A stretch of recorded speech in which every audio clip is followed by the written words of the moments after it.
Did you know that a lot of your favorite TV shows are actually based on books? There's so many shows out there today that it's hard to keep up with where the idea for that show came from. We all know about Twilight Bella, where the hell have you been, Luca? and the era of dystopian novels that turned into books, which we're kind of still in with the Hunger Games movies coming out still. But there are so many more, so let's dive in. The first show is a common one that you guys might already know. It's Bridgerton from Netflix. Before we get into it, I want to take a couple seconds to ask you to like and even subscribe. It helps me keep making videos like this where I talk about different things related to books or just book reviews. Okay, let's get back to it. Many people probably know that it's based on books by this point because it's so popular, but I found that a lot of people didn't know this when it first came out, which neither did I, to be honest, but they are really good books. These books are written by Julia Quinn, and they were published between 2000 and 2006. The main series is 8 books. I believe there's the companion Queen Charlotte, and then there might be one about Violet, the mother, but I cannot remember off the top of my head, and I should have looked this up beforehand. So the 8 books follow each of the 8 children/siblings' love stories in a mostly chronological order, with 2 of them being out of birth order just due to the way the story takes place. Each season of the show tends to do the same as well, though it is slightly differing, and they have made some plot changes, which I fully support. I really enjoyed the show, and I'm all for modernizing in a little way and adding different details based on what's going on in the world today. So I really love the show and the ideas going on in there. However, personally, I wasn't a fan of some of the stuff that happened in the 3rd season, costuming and makeup wise, with Penelope wearing like full-on makeup and having acrylic nails, because it's not accurate. But I'm also not looking for this show to be historically accurate, but I wanted it to at least feel a little bit more time period. As I saw someone say once online, Bridgerton takes place in the year Bridgerton. So keep that in mind if you haven't seen the show and you want to watch it. But honestly, I do like where it's going. I'm enjoying it. These next 2 are ones that I love the show for personally. I haven't read all the books, but I have read like the first 1 or 2 books of each of these series. But we have The Vampire Diaries and Pretty Little Liars, both of which are teen shows from the 2010s. I'm going to start with Pretty Little Liars because it's a little bit easier to explain. I don't know if you can see them on my shelf. Where are they? They're over here. Oh, yes, you can. Okay, perfect. So these are the 3 that I have. I haven't read all 3 of them yet. I believe I've read the first one, but I would have to go back and remember because I don't. These are written by Sarah Shepard. There are 16 books of the main series split into 4 arcs, published between 2006 and 2013. It also includes 2 companion novels, so there's 18 books altogether, but they are YA and kind of mystery, horror, modern fiction. The show, I believe, has 6 or 7 seasons. I think it's 7, but now I can't remember. There is a time skip, which is why I can't remember, and I don't like after the time skip.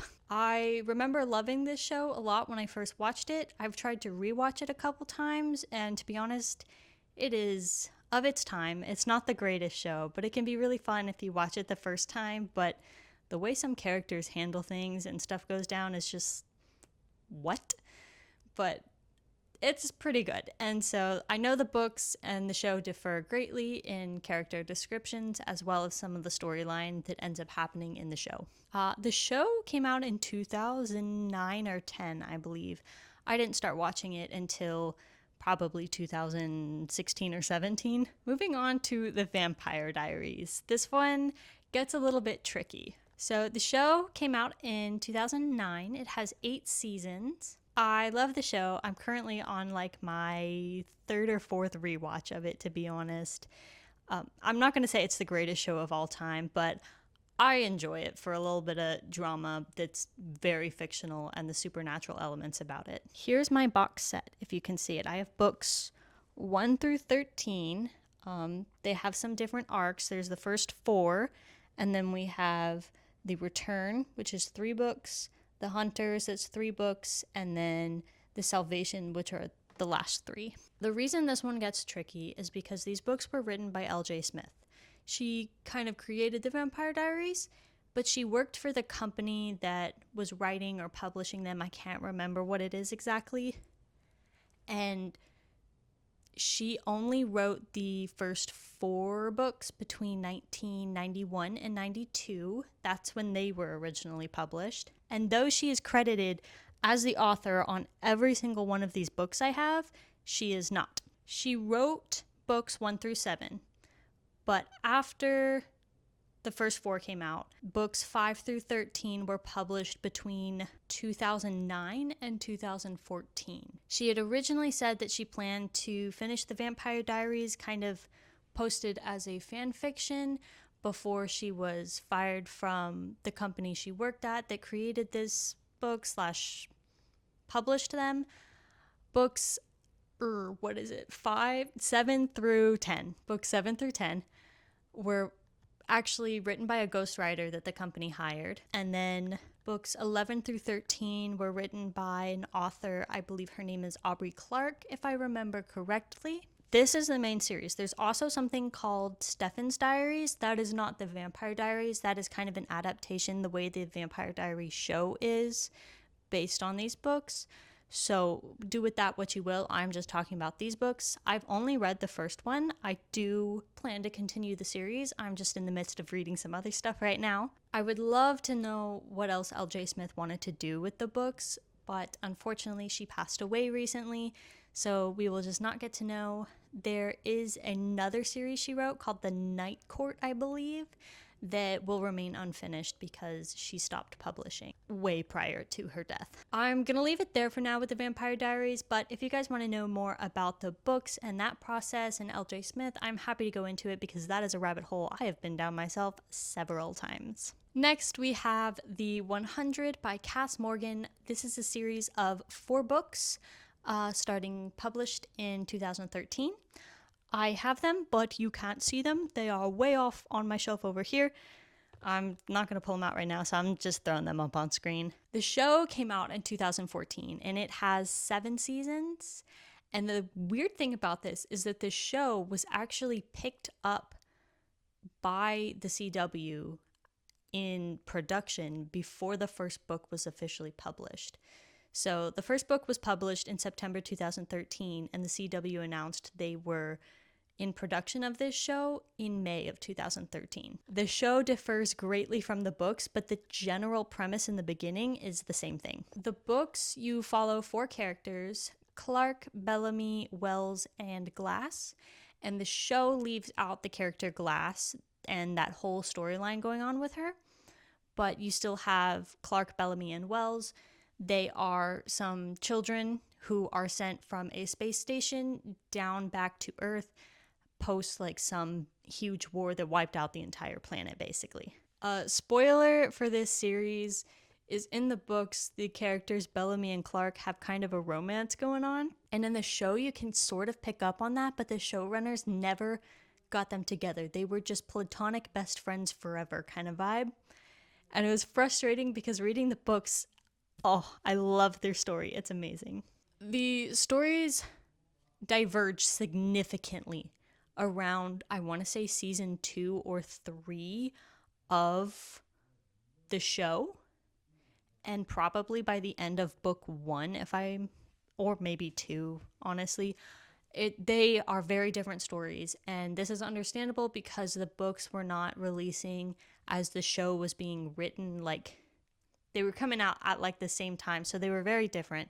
And I do love the show. The later seasons are wacky and insane, and I'm not the biggest fan of them, but the beginning, it's really nice. Next, I'm going to talk about Maid by Stephanie Land. This is a memoir she wrote about her own life, but it is also a show you can find on Netflix that changes some of the details as to characters' names and things like that. I've not read her book, but I have just finished the show and I really found it very interesting and very eye-opening. So her book came out in 2019 and the show came out in 2021. The story of the show and the book follows this mother who picks up life as a maid to make ends meet after an unexpected pregnancy, while also still aspiring to go to college and become a writer. I like it because it shows the class divide between overworked and underpaid Americans in service to the upper middle class,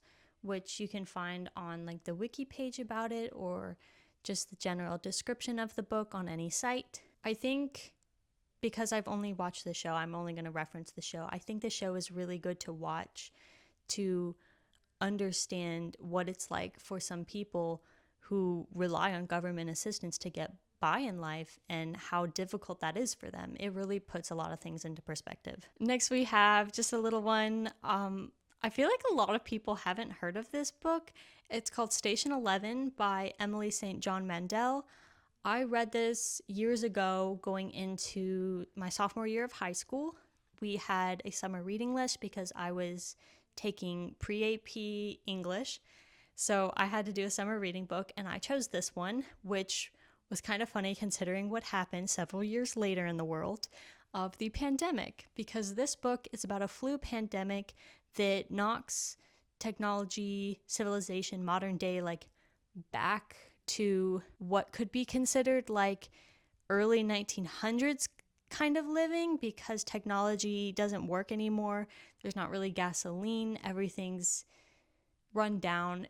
Think of it like a dystopian book, the way we've lost a lot of stuff, but we also still use them in different ways. The show was picked up by HBO in 2021, I think, at the end of it.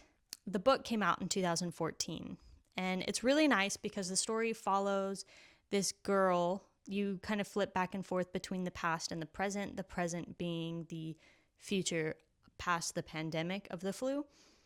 And you follow this girl who was a child actress on stage, who's now part of this traveling troupe of theater people, and how her past is kind of somehow related to this violent cult in the area she's in. And I loved the plot twist. You can almost see it coming, but I actually really enjoyed this book for a school assignment. Another thing I wanted to add, I feel a lot of people probably know this, to be honest. That's usually how this goes. But One Piece, it is an anime, it is also a manga, and it is also a live action show on Netflix. The manga is written by, I might say this wrong, Ichiro Oda. It started coming out in 1997, and then it was picked up as an anime in 1999, and it is still going to this day. It is not complete, neither is the manga. It is an ongoing story for the past nearly 30 years. The live action on Netflix came out in 2023. The second season is coming out next year, I believe, in 2026. But I also believe they've already started filming on the third season, so that's very exciting. And I would suggest that to anyone who enjoys just a good adventure. And the last TV show and book I want to mention is The Queen's Gambit. This one came out on Netflix in 2020. The book came out in 1983. It is a novel by Walter Tevis. Walter Tevis. The Queen's Gambit is actually the name of an opening move in chess.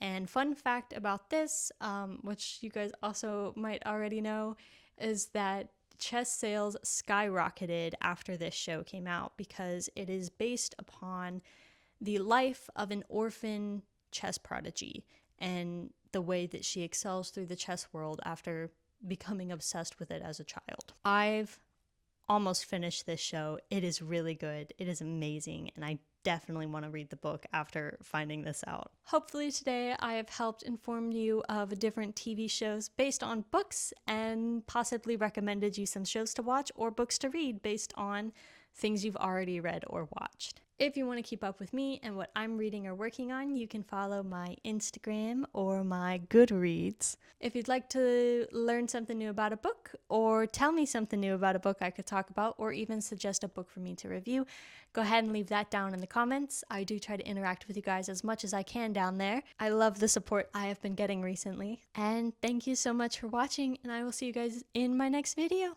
Bye!